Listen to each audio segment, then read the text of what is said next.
السلام علیکم میرے عزیز ساتھیوں، امید ہے آپ سب خیریت سے ہوں گے۔ آج ہم قرآن جس طرح ہم نے پچھلی کلاسوں میں سورہ بقرہ کی 1 سے 23 تک کی آیاتوں کا ترجمہ اور تفسیر پڑھا، آج ہم 24 اس کی آیت کا ترجمہ اور تفسیر پڑھیں گے۔ شروع کرتے ہیں پھر۔ بسم اللہ الرحمن الرحیم۔ فَإِن لَّمْ تَفْعَلُوا وَلَن تَفْعَلُوا فَاتَّقُوا النَّارَ الَّتِي وَقُودُهَا النَّاسُ وَالْحِجَارَةُ وَأُعِدَّتْ لِلْكَافِرِينَ۔ اگر تم ایسا نہ کر سکو اور ہرگز نہ کر سکو گے تو پھر بچو اس آگ سے جس کا ایندھن بنیں گے انسان اور پتھر، تیار کی گئی ہے کافروں کے لیے۔ یعنی اس میں جہنم کا ذکر آ رہا ہے، تو ہم اس کی تفسیر پڑھتے ہیں۔ ذرا اندازہ دیکھیے کہ ساتھ تحقیق اور چیلنج کا ہے، اور یہ چیلنج اللہ کے سوا کوئی نہیں دے سکتا۔ یہاں ایک چیلنج کا ذکر آ رہا ہے جو اللہ کے سوا کوئی نہیں دے سکتا۔ یہ انداز دنیا کی کسی کتاب کا نہیں ہے۔ یہاں کسی بھی دنیا کی کوئی کتاب اس چیلنج کو ایسا چیلنج نہیں کر سکتی۔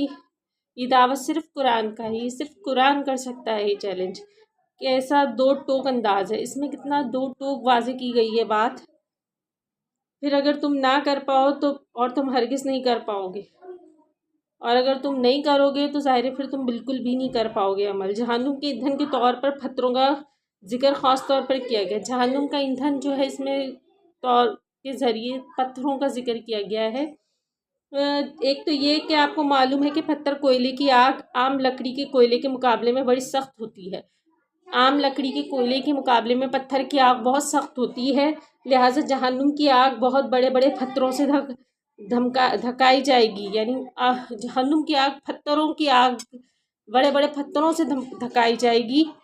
دوسرے یہ کہ مشرکین نے جو معبود تراش کر رکھے تھے، جو ان کے معبود تھے وہ بھی پتھر کے تھے۔ مشرکین کو آگاہ کیا جا رہا ہے کہ تمہارے ساتھ تو تمہارے ان معبودوں کو بھی جہنم میں جھونکا جائے گا۔ تو مشرکین کو، جو کافر تھے، ان کو یہ بتایا جا رہا ہے کہ تمہارے پاس جو وہ بتوں کی پوجا کرتے تھے، پتھر کو معبود بناتے تھے، ان کو بھی اس آگ میں دھوکا جائے گا، تاکہ تمہاری حسرت کے اندازہ ہو کہ یہ معلوم اضافہ ہو کہ یہ ہے وہ معبودان باطل جن سے ہم دعائیں مانگا کرتے تھے، تاکہ تمہاری جو دنیاوی تم نے معبود پتھروں کو بنایا ہوا تھا تو تمہیں جہنم میں جا کے اندازہ ہو کہ ہم ان معبودوں کو سے دعائیں مانگا کرتے تھے، جن کے سامنے ماتھے ٹیکتے تھے، جن کے سامنے ڈنڈوت کرتے تھے، جن کو چڑھاوا چڑھاتے تھے۔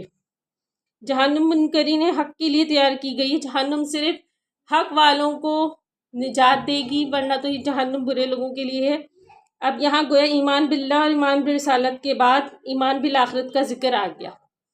یہاں پر ایمان باللہ اور ایمان برسالت کے بعد آخرت کا ذکر ہے۔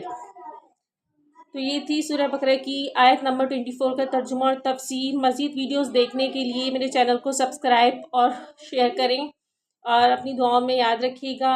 اللہ تعالی ہم سب کو اپنے حفظ و امان میں رکھیں۔ اپنا بہت زیادہ خیال رکھیے گا۔ اللہ حافظ۔